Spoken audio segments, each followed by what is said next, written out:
Sheikh Imran Hosein, I'm very pleased to have you once again. It's a great honor. I have asked subscribers for questions, so I have my own natural curiosity and questions from other people. And perhaps you'd like to introduce the mood and subject for today. We are, Morris, on the brink, perhaps, of a pit of fire. And I am anticipating that an attack will be launched on Syria, kind of a desperado, because everything else has failed, and Putin checkmated them in Geneva. And so now, perhaps throwing caution to the wind, just perhaps the Turkish armed forces might launch an attack on Syria. And if that happens, I think Putin is going to respond vigorously. So we are standing at this moment on the brink of a pit of fire. Yes, Russia did voice strong opinions regarding Turkey's stance.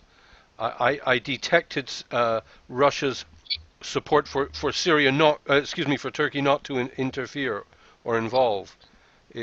At times Russia is ambiguous, but it was not ambiguous about telling Turkey not to get involved. Well, Lavrov, I don't know, the Russians give mixed signals. It's very encouraging that you suggest they are steadfast behind Syria. They have just sent some ships to Tartus, correct? Yes, I've heard about that. Well, many of the questions do revolve around Syria that I've been given by subscribers and people that follow you. Shall I read some out, or shall we banter? Do please. Okay, just give me 1 second. I wasn't entirely prepared, but they are here. So, well, I'll just start ad hoc. When will the Arab world realize that it is better that the Shias and the Sunnis join hand in promoting their agenda and to strengthen their position on the globe? Yes, there are 1.5 billion Muslims, but how divided are they? And that is from a user 408 Magenta on YouTube. Bringing about Shia-Sunni solidarity to face a common threat is not too difficult a proposition, except that Saudi Arabia, true to form, from day one, emerged on the screen of history in a very mysterious way, and has consistently from day one functioned as a client of the Judeo-Christian Anglo-American Western Alliance. And Saudi Arabia it's an alliance of a political family, the family of Ibn Saud, and a religious movement, normally referred to as the Wahhabi movement. The name Wahhabi has created problems, and so they prefer to be called Salafi.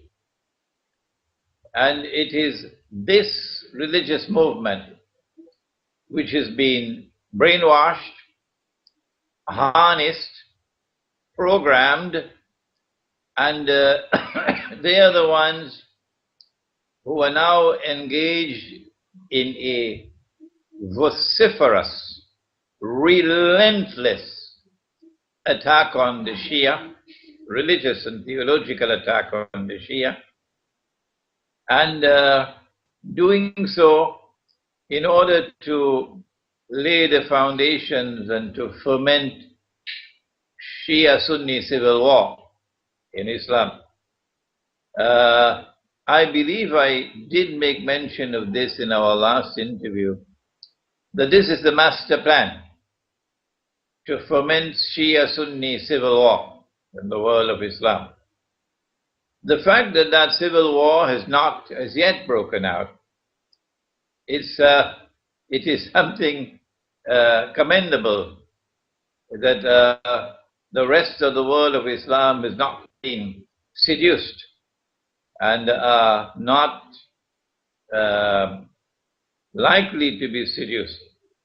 Unless, and of course, you have some act of monstrous terrorism directed, for example, against the Shia, and then you blame the Sunni. Typical Zionist methodology. Or an act of monstrous terrorism against the Sunnis, and then you blame the Shia. So you can get them at each other's throats. I have been doing my bit, Morris. I gave a lecture recently on the Shia, the Sunni, and the end time.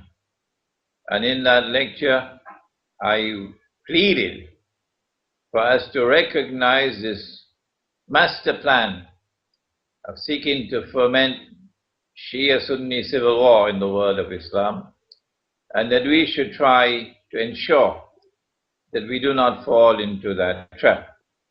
And most of my listening audience and viewing audience, fortunately, are in agreement with me. So I have not lost hope. I believe that there is hope that we can avert Sunni-Shia civil war in Islam. They have been successful in the sectarianism of everywhere, Iraq, now Syria. I mean, it is a tactic used.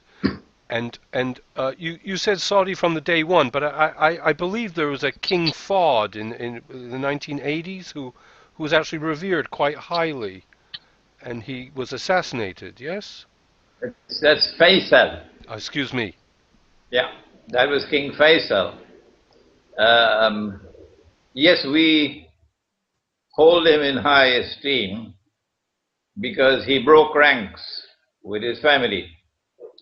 When Israel attacked in 1967, the surprise attack that took the Egyptian Air Force on the ground and destroyed it,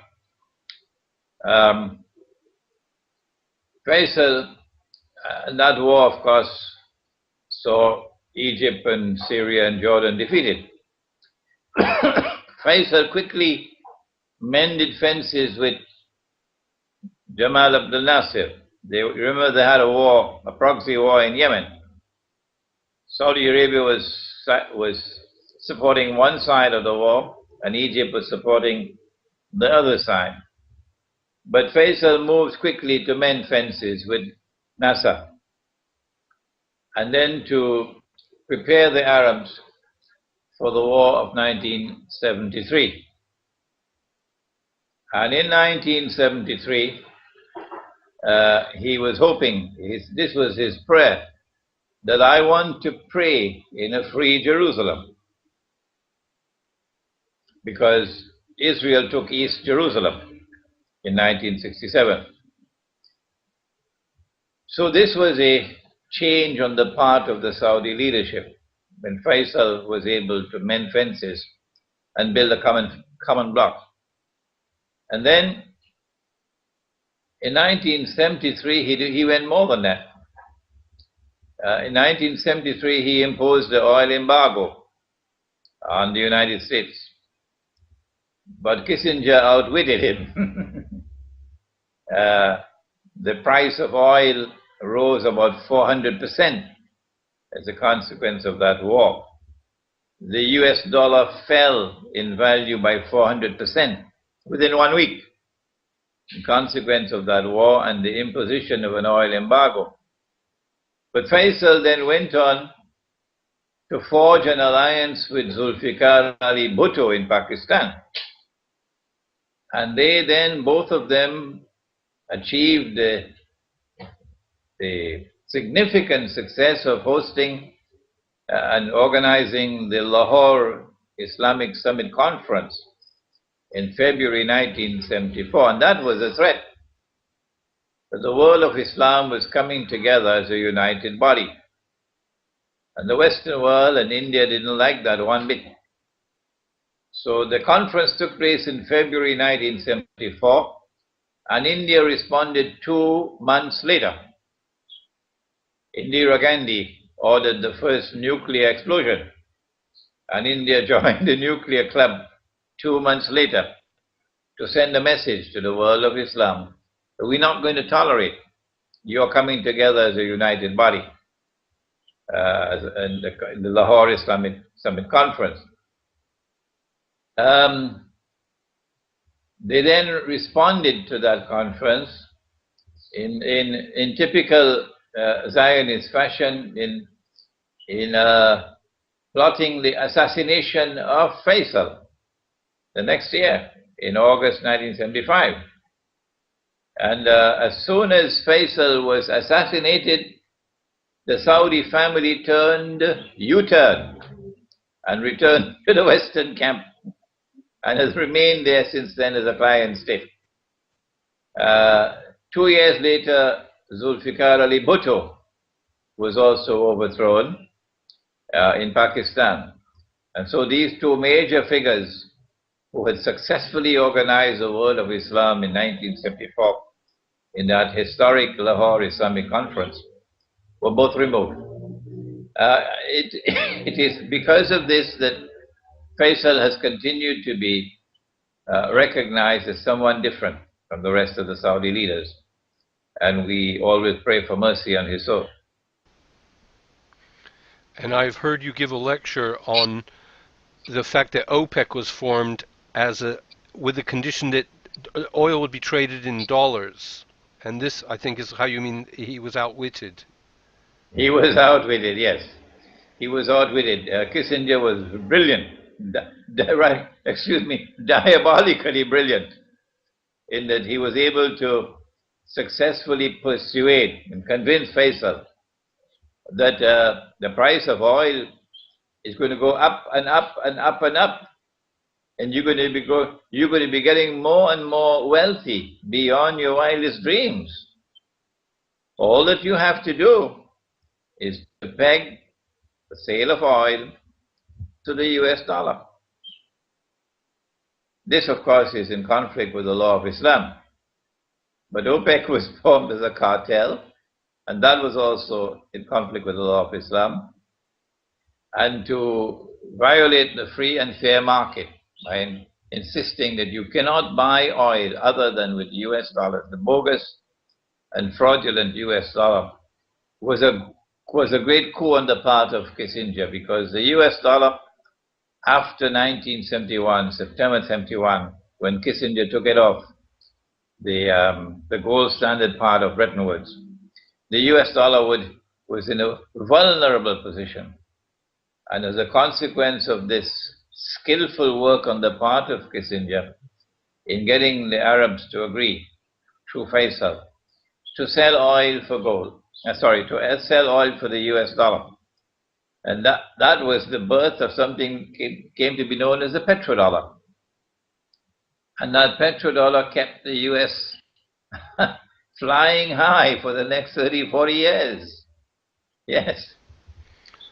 Flying high in B-52s. I have more questions here. Does the Sheikh think the crisis in Syria has caused the foretold split between Gog and Magog? Anonymous question.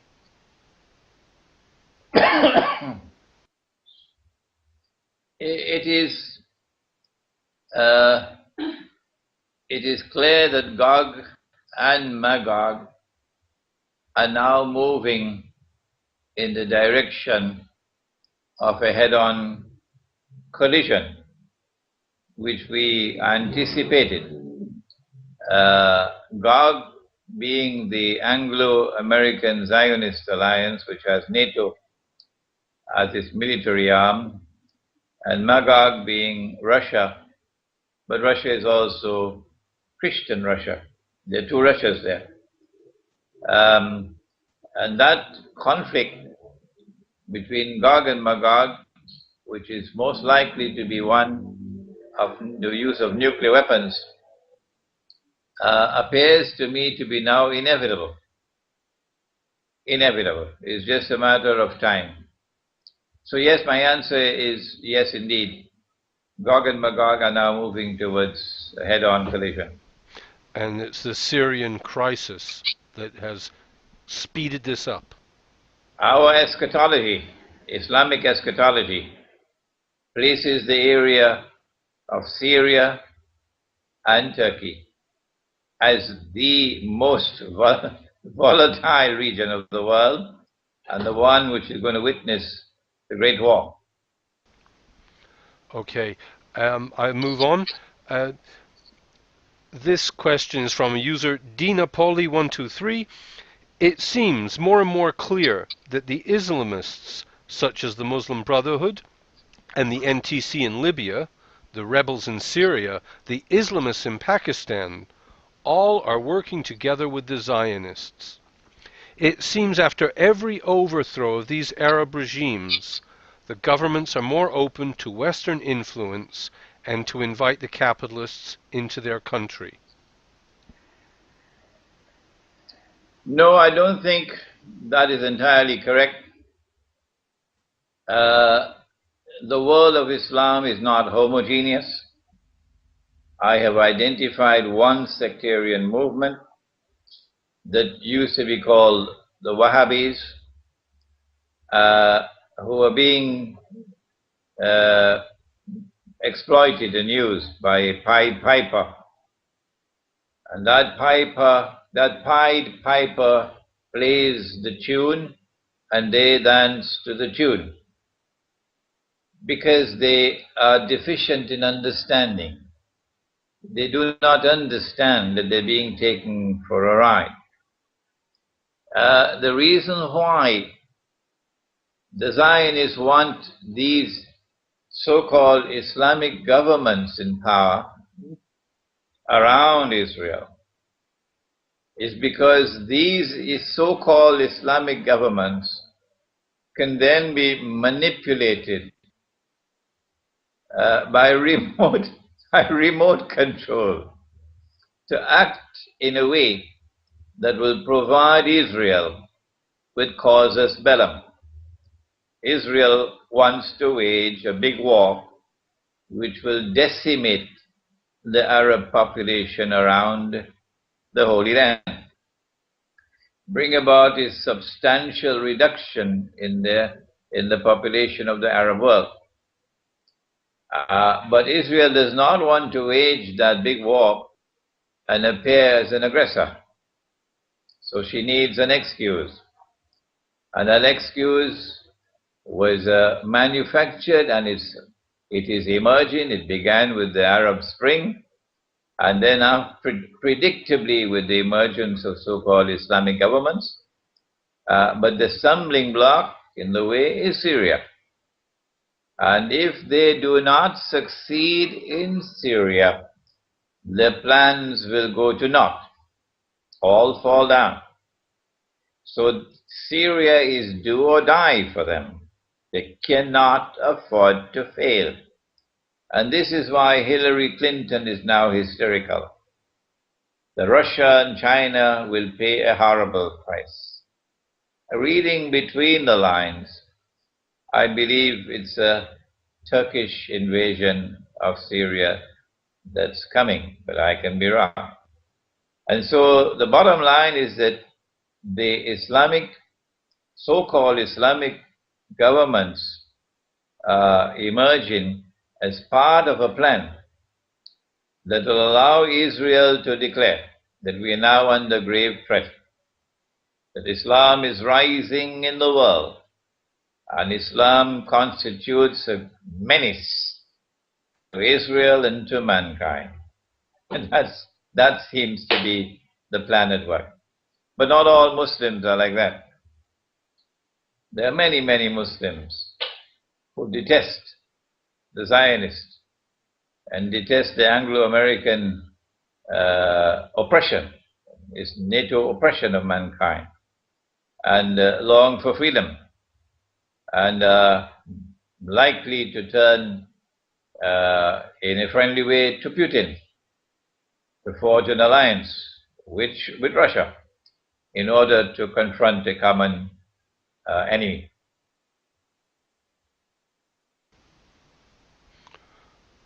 I will continue with the questions, dear Sheikh. This is from Syrian Girl. She's well known on YouTube. Is there an end to the world? Is there an end of the world prophecy in Islam regarding Damascus? Yes, there is. Damascus occupies a very, very important position in Islamic eschatology. The Prophet, Allah's blessings be upon him, has prophesied a number of events which must occur before history can end.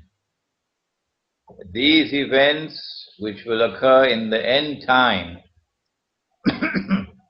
have as their most important of all events the return of the Son of Mary, Jesus, the Son of Mary, the true Messiah. And he's going to return not in downtown Chicago, but in Damascus. In Damascus. And there's another divinely appointed figure in Islamic eschatology. You may have heard of the Imam al-Mahdi, one of the supreme figures of the Shia, but also accepted by the Sunni. Imam al-Mahdi will be in Damascus when Jesus returns. He'll be in a masjid or a mosque. The prayer is about to take place. The Antichrist and the Israeli armed forces are outside. And then Jesus descends in the masjid.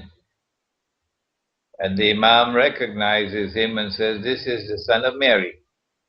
In much the same way that John the Baptist, standing in the river, when he saw Jesus, he said, "Here he is.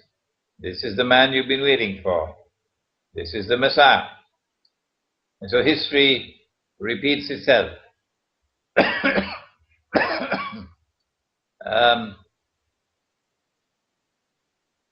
The Prophet said, Allah's blessings be upon him, about the Great War, otherwise known as Armageddon, but we have a different word for it. It's called the Malhama.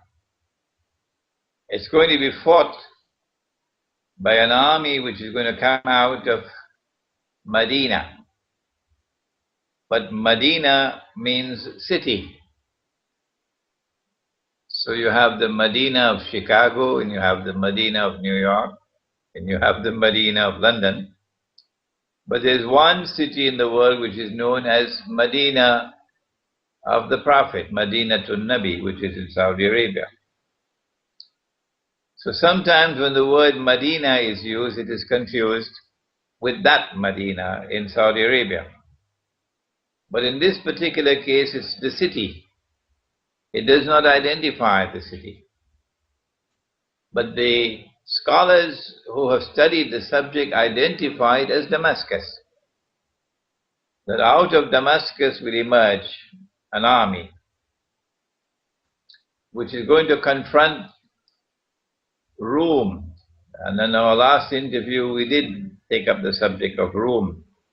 That there was a Rome which was in Rome, in Italy, which was pagan. And then Constantine took it to Constantinople. And that became the second Rome, which was Christian. And then subsequently, some centuries later, Rome then became Christian, discarding its pagan roots. And then when Constantinople was conquered in 1453, Rome then went to Moscow. So in the Quran, when the Quran was revealed, Rome was Byzantium. But prior to the Quran, Rome was in Italy, Rome. So we now have two rooms. We have one which is Eastern Christianity, Byzantium, which has Russia as its headquarters, and a man named Putin is the new emperor of Byzantium. When he visited Israel recently, he was hailed as the new emperor of Byzantium. And then we have the other room, which was pagan, and now is Roman Catholic and Protestant, the Western one.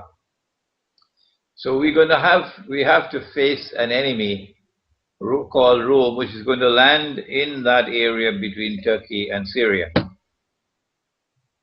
And when the armed forces land over there, then this army is going to come out of Damascus to face them. And that's a big war, which we will win. We will defeat them. And when we defeat them, that Muslim army will then go on to conquer Constantinople. Some of the major events still awaiting to occur in history are the return of Jesus, the conquest of Constantinople, which obviously would be liberation from the control of NATO, and the defeat of a Western army in the area between Syria and Turkey. And all of these have Damascus as their central point.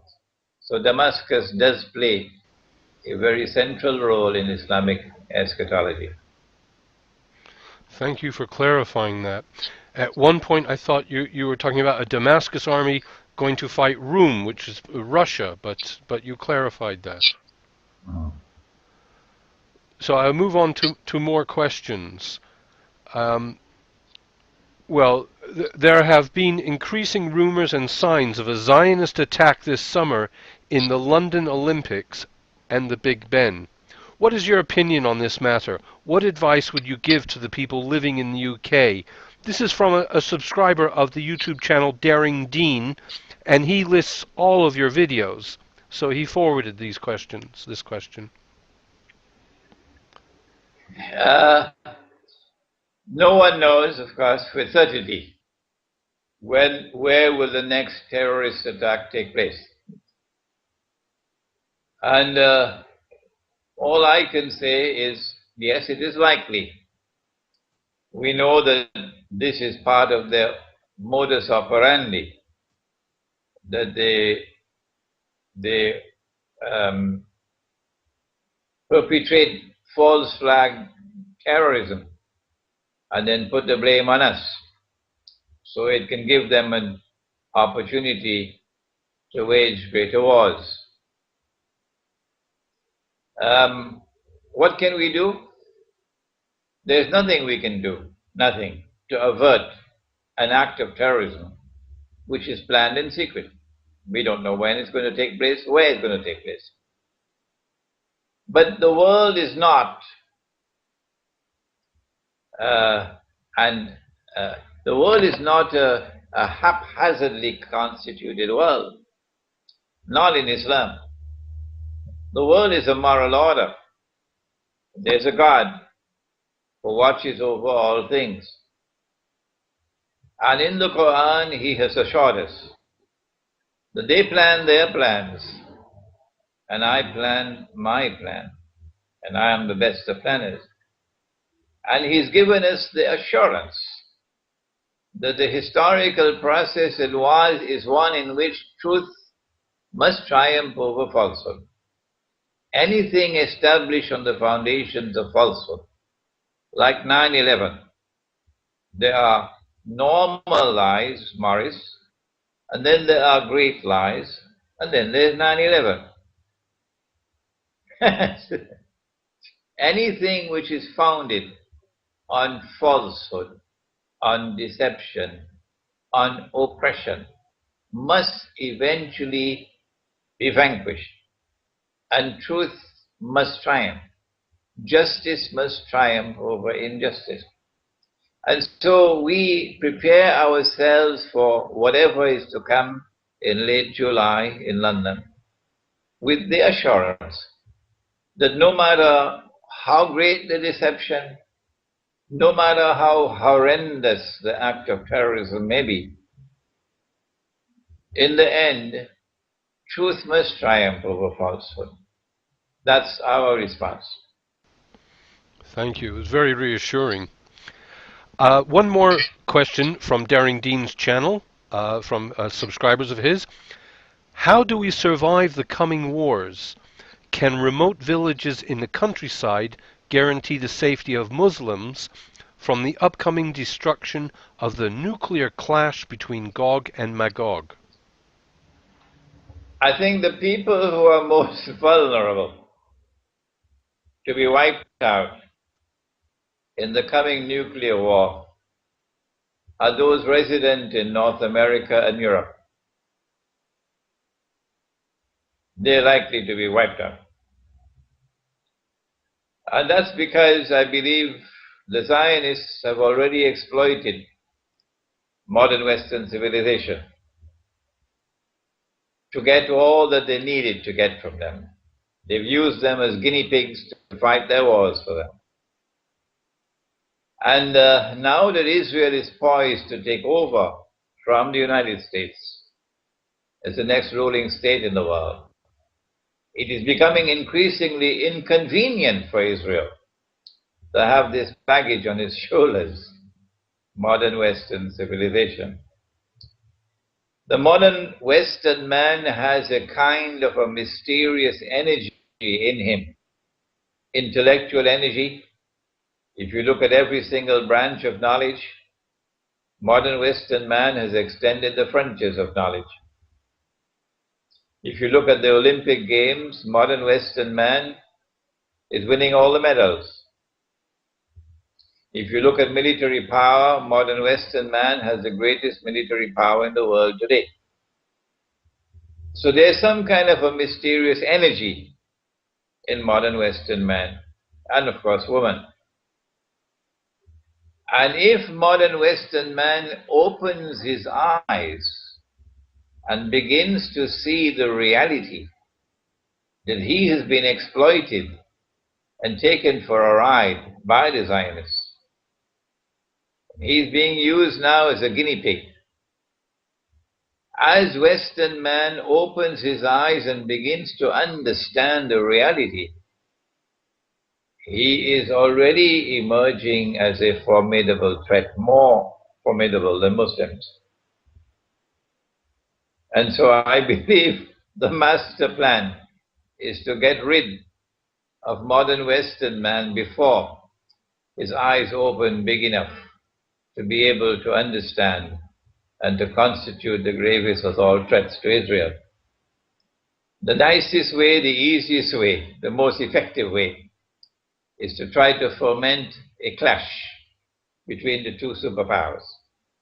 So you have thousands of nuclear weapons being used, one against the other. And that'll be the end of modern Western civilization. What can we do? In Islam, we have the belief that life and death are in the hands of the one God. If He has ordained death, then nothing that we can do can prevent death. And if He has not ordained death, then no one can take our lives. It's called faith. And once you have that faith, you can continue your work. Regardless of what's happening in the world, you continue the struggle until the time comes for you to lay down your burden and go into the earth. But it is permissible for you to make a hijrah or migration, to try to move from a place where there is greater danger to a place where there is greater security. And the most vulnerable place in the world to be today, and for the next 20 years or so, would be in the mega cities. The mega cities.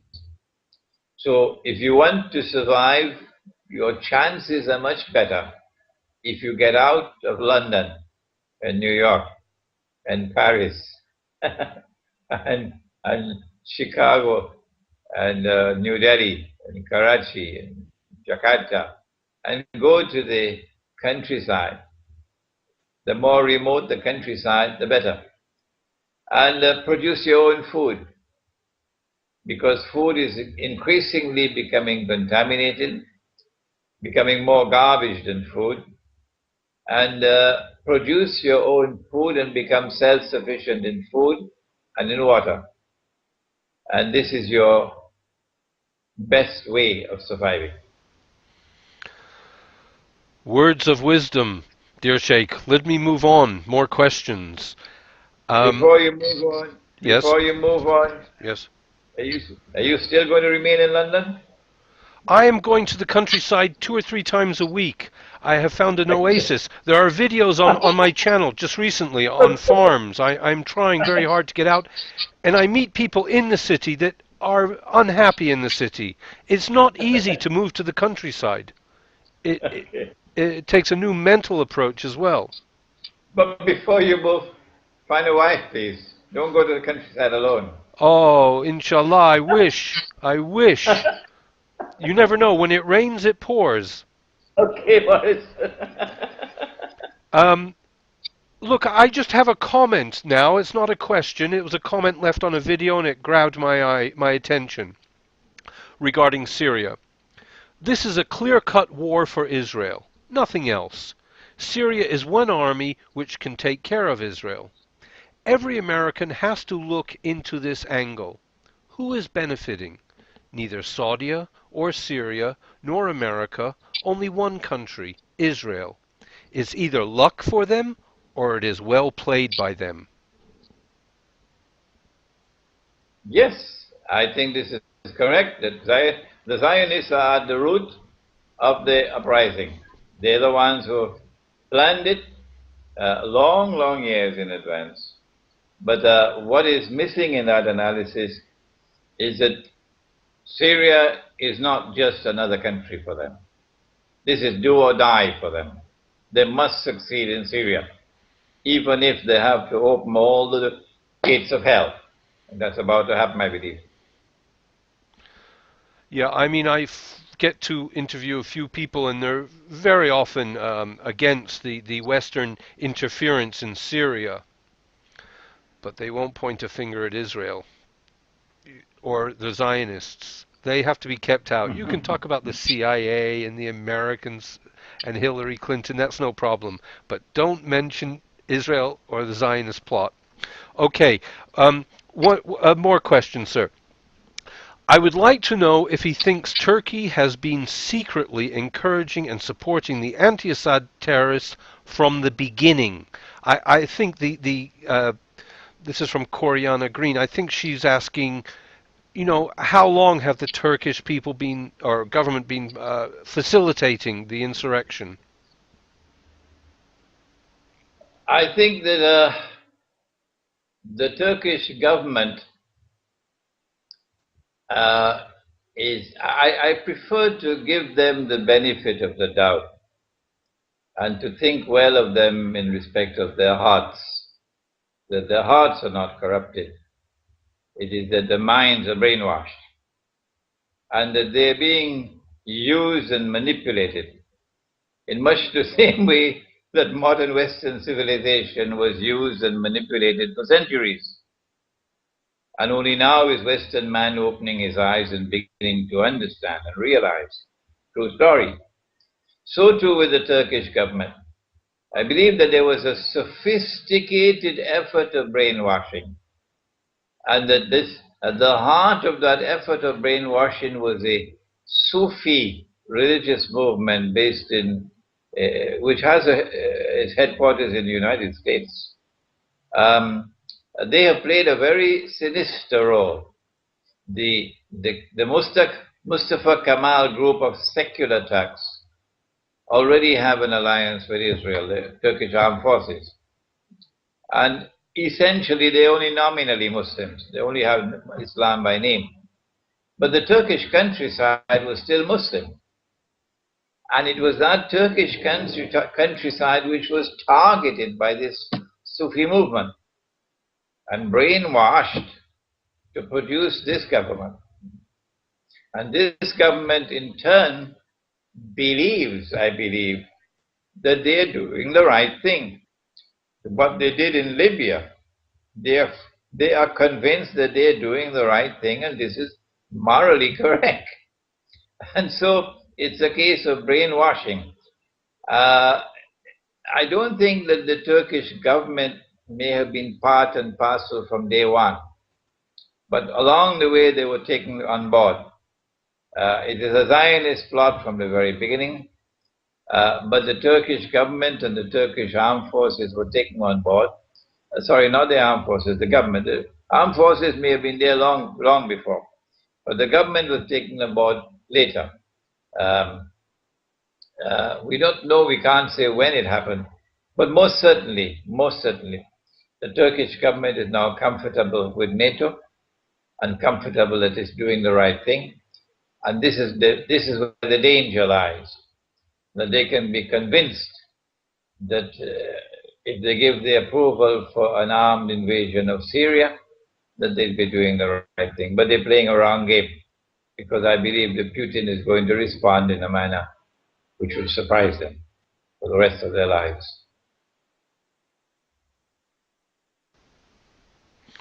The Sheikh wants to build villages for only Muslims to live in and have their own system. The globe lived among different people. The Muslims have lived, I don't know what, I'm sorry. If somebody sees something bad taking place, he should not run and ignore it. Otherwise, he will be part of the problem. Is that a fair question that has been presented? Well, I think it's a very stupid thing to build a Muslim village with only Muslims. My language is fairly harsh. I say it's a stupid thing. I think you've answered. Remarkably stupid to build a village for only Muslims. A more intelligent thing would be to build a Muslim village and to invite non-Muslims to come and live with us on the basis of a friendly relationship and on the basis of an understanding of a norm of public conduct. For example, we are turning away from that alcohol-ridden society. We are turning away from that society of nudity and public obscenity. We want to build a clean environment for our children. So to the extent that there are Muslims who want to do that, and we can get Jews to join with us, and Christians and Hindus and Buddhists, and you are not hostile to Islam, and you can agree with us on a code of public conduct, that there is no public nudity in the Muslim village, that you're not going to be drinking and getting what is called stone drunk or binge drinking, not in our village. This appears to me to be an intelligent way to bring together people of different religions, of different tribes, and show that we can live together as a family. But to build a Muslim village for Muslims alone, that's stupid. Thank you for clarifying. In London, you cannot go down the street without seeing someone carrying a can of beer. The questions for Sheikh Imran Hosein, I have more. What is your view on the future of the Kurdish conflict between Iran, Turkey, Iraq, and Syria?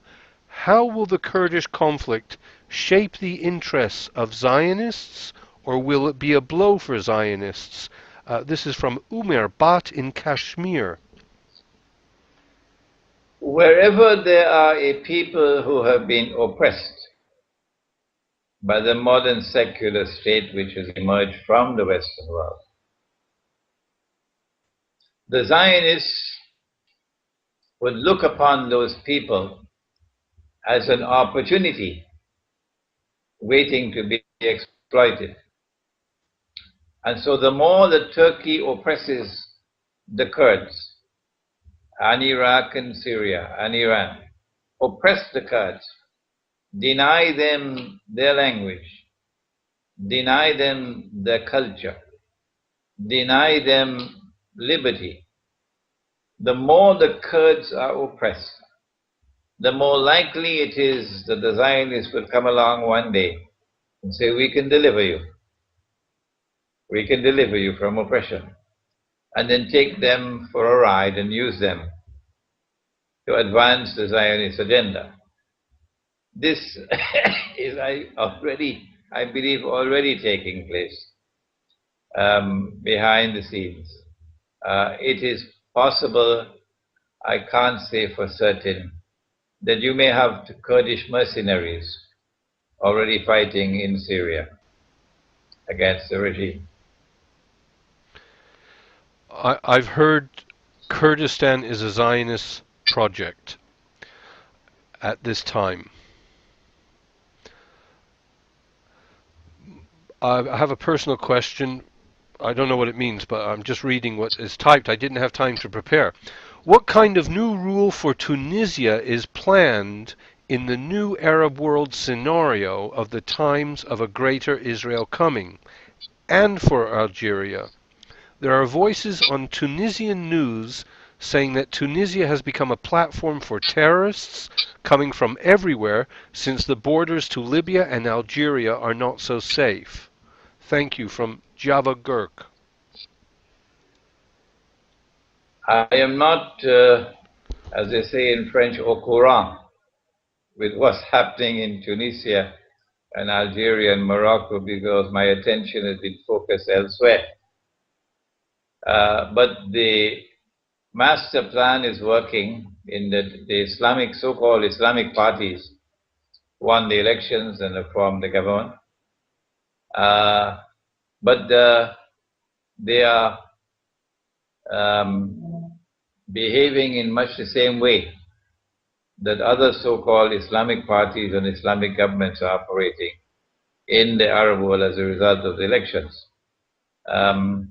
And that is that they are acting in a way which is likely to lead them to be exploited by Israel to advance Israel's agenda, to act in such a way eventually that Israel can claim that they now pose a threat to Israel. Beyond this, Maurice, I am afraid I can't comment other than superficially, because I have not been focusing my attention on that part of the world. Okay, perhaps I'll make this next question the last one. There are plenty more. Maybe I'll ask you something afterwards.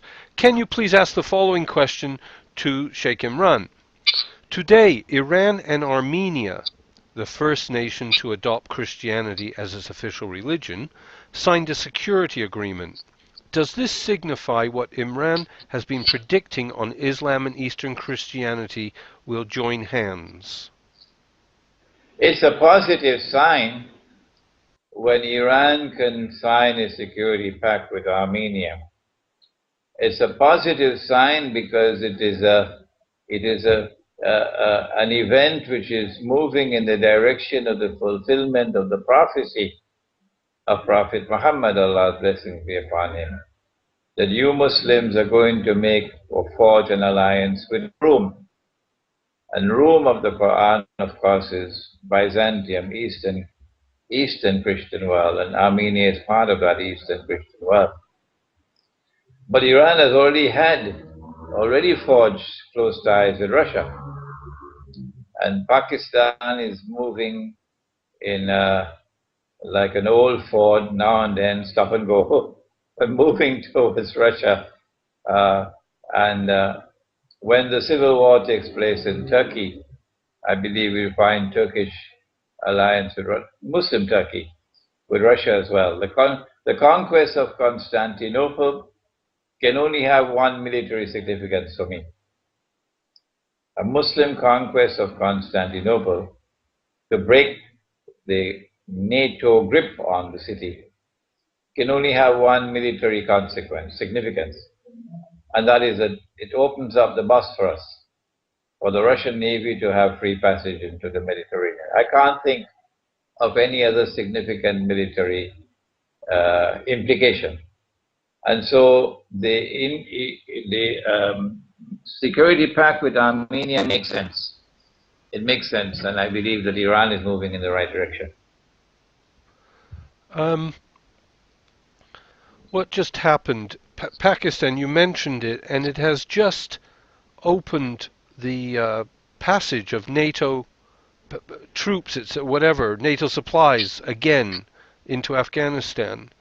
It, when so clearly the majority of the population are against it, what is the situation in Pakistan?